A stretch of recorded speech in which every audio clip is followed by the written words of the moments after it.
This is Alien Rogue Incursion, a made-for-VR action horror game from the VR veteran studio Survios, creators of such VR games as Sprint Vector Electronauts, Creed Rise to Glory, and Walking Dead Onslaught. Despite the title, let me be clear guys, this is not a roguelite, it's not a roguelite, it is a fully realized single-player campaign that shooter and Alien fans are sure to love. If Alien Isolation was similar in tone to the first Alien movie, then Rogue Incursion is definitely going for a vibe more in line with the sequel Aliens. As a massive fan of the Alien series, yes, this game nails the atmosphere. Yes, this game is much more than just a glorified wave shooter, and yes, this game made the Alien fan in me squeal with glee. But also, yes, I think this game needed a bit more polish, so stick around and I'll dive right in and explain.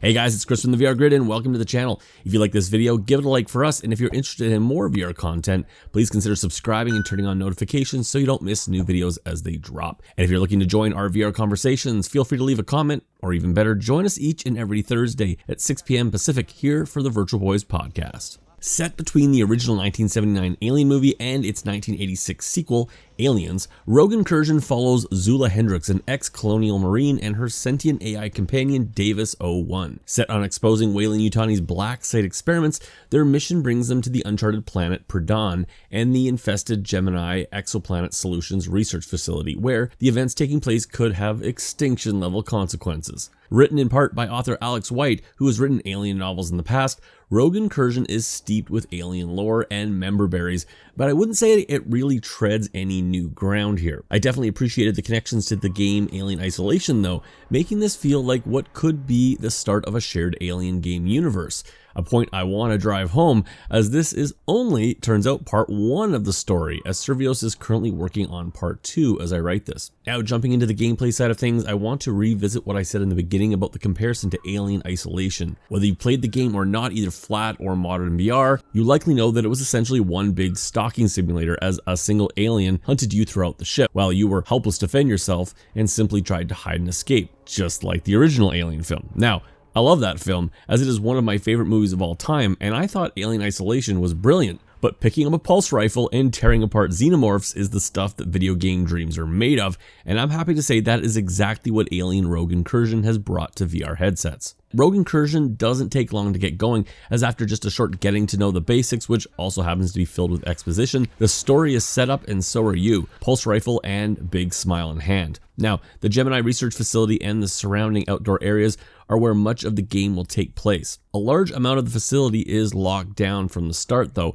as the game takes a Metroidvania approach to its level design, locking many of its areas behind doors you either don't have the card access to yet or simply lack the proper tool to gain entrance. This includes the game's many panic rooms found throughout the facility that once unlocked act as save rooms. As such, much of the game loop and the game's story revolves around players gaining access to new areas and pushing deeper into the installation. This does involve some backing and forthing as you revisit previously visited areas that you may now have access to, and it can get a bit repetitive, but this is thankfully kept to a minimum as the game does maintain a fairly steady flow of forward momentum into completely new areas. Now, the game doesn't have any RPG mechanics or weapon upgrade systems, and that's certainly disappointing to me, but I have to admit I actually didn't miss it as much as I thought I would, as the game does nail the pacing of how it moves the story along, and through this organically gives players new weapons and tools that feel important and well-timed progression-wise. Your main loadout consists of your pulse rifle, a handgun, a shoulder lamp, and the classic motion sensor. In addition, you also have your wristwatch to monitor your ammo and health,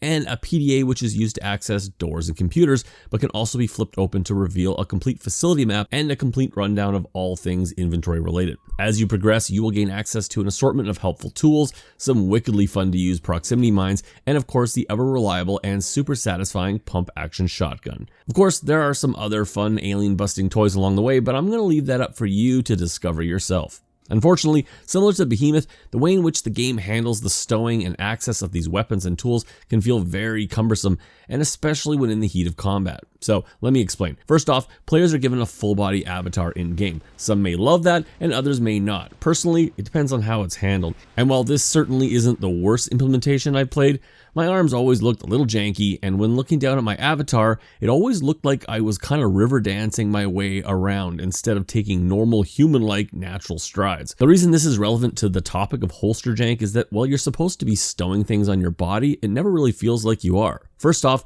both your pulse rifle and your shotgun go on either side of your back, but they don't really. Try to put them on your back and you quickly realize that you can't actually reach behind your back, and instead the gun clanks around as it's not able to pass your shoulder. Okay, so it's really just shoulder mounted. Fine, I can deal with that. Unfortunately though, your handgun and ammo are holstered on either side of your waist. Yeah, but not really. Instead, they're out in front of you on the sides, and often they get in the way of trying to pick up extra ammo and health syringes.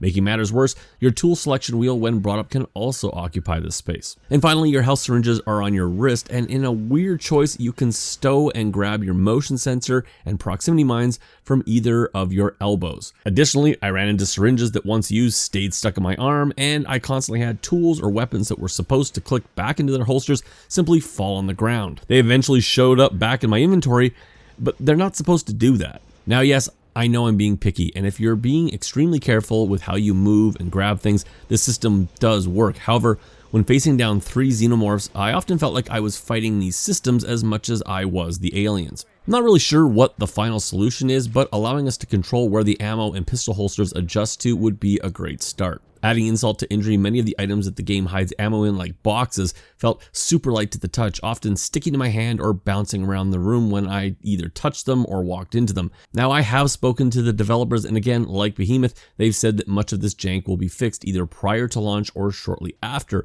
but man, it's frustrating to get the game in this state for review. Now, jank aside, gunplay here is fun and satisfying, with all 3 of the game's primary weapons feeling pretty much how you think they should, manual reloads and all. Now, if you're an Alien fan like I am, the opportunity to slam a mag into the pulse rifle and then cock it back to read 99 on the ammo counter is the reason I play VR games, and don't even get me started on the sounds. Oh, the sounds, but more on that in a bit. Now, speaking of gunplay, Alien Rogue Incursion is basically the counterpoint to Alien Isolation. Whereas that game had one alien crawling around the station, Rogue Incursion throws a whole nest of these bastards your way. Thankfully, the game excels in what I consider to be 2 critical areas for a game of this kind. First, ammo is common, but even on the game's normal difficulty is not plentiful to the point of making your ammo stores not important. I would say this is similar to games like Resident Evil 4, 8, or even Dead Space over in flat gaming land. Rogue Incursion strikes a perfect balance between letting players have fun with their toys, but also making ammo scarce enough that your shots matter. The second critical part that Survios has nailed here is easily the most critical part of making this game work, and that is the enemy AI and the overall behaviors of the aliens. You don't spend the whole game being stalked like in Alien Isolation, but Rogue Incursion makes sure to clench your butthole, and it rarely eases up. There is sheer brilliance in game design here when you start to realize the dynamic behaviors of the aliens. The facility around you is filled with air vents, maintenance shafts, and exposed ceilings, all of which the enemy AI takes full advantage of as they crawl on walls, ceilings, curling up around corners, dropping out of vents, or even staying still and blending into their surroundings. I know it's VR, and we rarely witness best-in-class AI in our games, but damn, I was really impressed here. Their behavior isn't always routine either, and often can be very dynamic to your actions, so even when you die and repeat an area, the way in which the Xenos may come at you can vary between encounters and how you may adjust your playstyle. Close the door behind you to safely loot an area,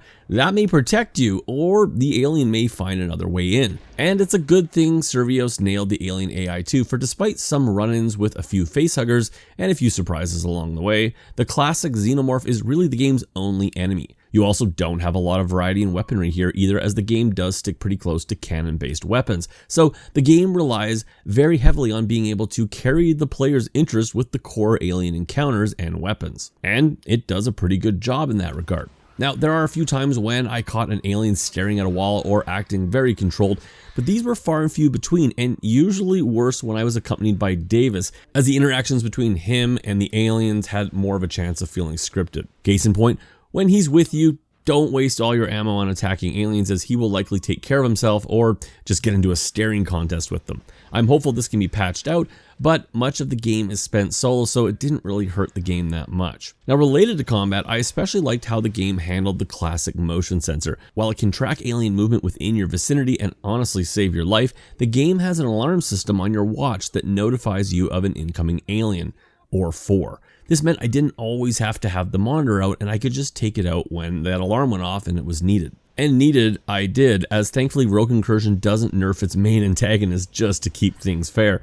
Even on normal difficulty, guys, you will die, and probably a lot. And honestly, that's as it should be. Weapons themselves feel punchy and deadly, but they don't feel overpowered either.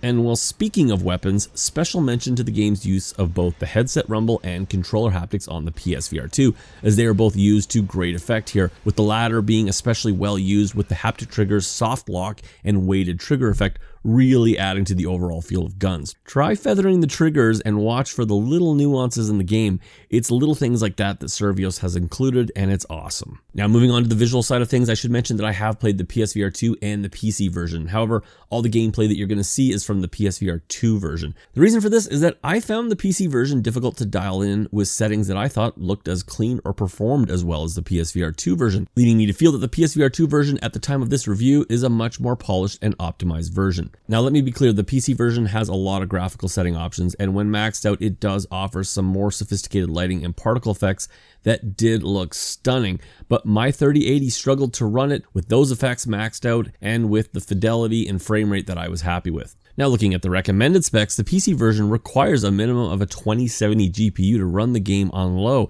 and in order to run the game at max settings, they suggest a 4070, so those looking to buy the PC version, just know that going in. Personally, I felt that the PSVR 2 version is visually in a really good place. There's no mention of any Pro support at this point, so this is based on the stock PS5. Right off the hop, yes, Alien Rogue Incursion is using reprojection, guys. That sucks, I know, and I can see it. That being said, it's definitely one of the better implementations of it. Reprojection aside, I am really impressed with how Survios has optimized this game. As you can no doubt tell from the captured footage, this is visually a pretty stunning game, and it screams AAA VR. With most of the lighting, shadow, reflection, and particle effects intact, the PSVR 2 version can often look stunning when in action, and despite a softer than preferred image, it's probably the best looking VR game of 2024, and easily the most impressive looking game Survios has ever put out. I'm not sure what the eventual Quest release is going to look like yet, but unlike both Behemoth and Metro, Alien never feels like a game that was made for Quest and then upscaled and prettied up to run on higher end hardware. Textures here feel designed for higher end hardware, and there's little to no pop-in. There are a few texture flickers here and there, and some shadows look scaled down for the PSVR 2, but enough nitpicking for when Rogue Incursion is really flexing its incredible lighting and particle effects. It doesn't just look like a AAA VR game, it looks straight up like a AAA game, period. Full stop. In the headset, the level of visual immersiveness is spectacular and truly cinematic at its best. Truly, guys, pay attention to the sheer level of detail put into all the lighting and particle effects going on, whether it's from the muzzle flash of your rifle reflecting off your arms in the environment, the swirling caution lights, or your flashlight lighting up the snarling jaw of a leaping Xeno. The lighting effects here are some of the best I've ever seen in VR. Add in the atmospheric haze and fog, leaking gas pipes, smoke-filled rooms, and blowing snow, and Alien can be downright jaw-dropping in its attention and display of effects. And that's all with no noticeable loading screens, all of which are smartly hidden. And of course, let's talk about those xenomorph animations and character models, with which, despite a few rough spots here and there, are absolutely first rate. Watching the aliens crawl, climb, and leap all over the environment is an absolute blast in VR, and completely surpassed my expectations I had for what Survios was going to deliver. Yet again, this looks like a AAA game in this department, and I'm thrilled to be here for it. Sure, I wish there was a bit more gore and some dismemberment when using a shotgun would have been nice, but I think that's almost getting greedy at this point. And finally, I should mention that with a future Pro patch, of which there isn't one yet, and or the inclusion of dynamic foveated rendering, which the game isn't taking advantage of, I would love to see what this game could look like with a sharper resolution and no reprojection. Yes, I know, that's what PC is for, but it's just not well optimized, and it still needs a 4070 to get there. Moving on to the sound side of things, and I gotta say, if you thought the game was impressive visually, wait until you hear it. Now verifying biometrics. Biometrics? Vital signs abnormal or absent. Medical and security teams, Report to Traffic Control Office immediately. Time to go.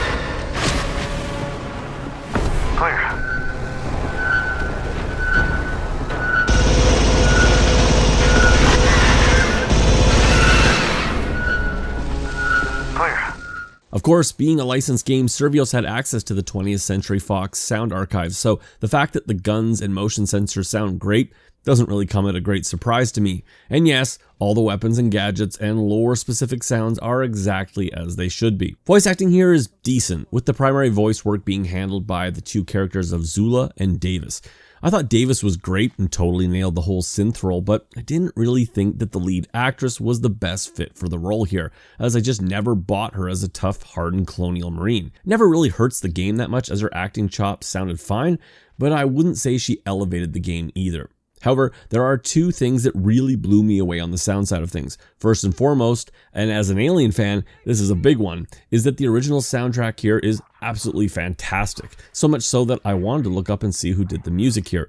It turns out her name is Sarah Barone, and for the most part, she's done pretty small scale things. But let me tell you that her soundtrack here, well, of course, and thankfully, borrows from those great Alien themes of the past, it also has its own voice that perfectly manages to capture the eerie, mysterious silences of the movies, while also knowing when to be big and epic with the best of them. And this really helps to further establish Rogue Incursion as the AAA masterpiece that it wants to be. Now, the second thing that the game pulled off that blew me away was with its incredible use of 3D audio design. Here it is used to its fullest extent to creep players out as they listen for Xenos crawling in the ceilings, air ducts, or floors, and when combined with the truly epic and at times surreal sound of that motion detector, it really is video game audio at its finest. Throw in the epic score and the iconic blast of the pulse rifle along with the shriek of an alien, and now we're talking god tier audio, people. And finally, that takes me to my final thoughts and review score. One of my favorite games growing up was a game called Alien Trilogy on the PlayStation 1. Many Alien games have come and gone, but Alien Trilogy still stood as the gold standard to me for what an Alien game could and should be. Alien Rogue Incursion gets really close, and it's honestly only held back by some repetitive environments, an awkward holstering system, and some pre-release jank. I think those repetitive environments is unfortunately just the smaller VR budget showing its head, but I suspect my other issues are likely to be patched out in short order. In fact, truthfully, I'm jealous of you who get to play this post-launch after a few patches, as I truly think that if this game hadn't been rushed out the door for Christmas, it could have been one of my favorite VR games ever. Still, as it stands right now, Alien Rogue Incursion is a fun shooter that serves as a love letter to the franchise. It is an often stunningly beautiful looking game and truly impresses with its devotion to the Alien franchise tone, as well as some of the best effects I've ever seen in a VR title. Additionally, with an original soundtrack that could stand toe-to-toe with some of the franchise's greatest films, and weapon effects that sound ripped right out of the 20th Century Fox archives, Rogue Incursion also sounds every bit the part of a huge studio title. AAA is a term that gets thrown around all too often in the VR scene, but Alien Rogue Incursion definitely belongs in that conversation. The VR Grid gives Alien Rogue Incursion an 8.5 out of 10. Guys, if you're an Alien fan like I am, or you just love a good VR shooter, this is a no-brainer, but I would take this advice. Wait. Just wait for a patch or two, as this game is so good that I think it's worth the wait to let them get rid of some of that jank so that you can just enjoy the whole experience. As always, guys, play the game, come back, let me know what you thought of the game, and of course, have a Merry Christmas, guys. It's Chris from the VR Grid, and I'll catch you on the next video.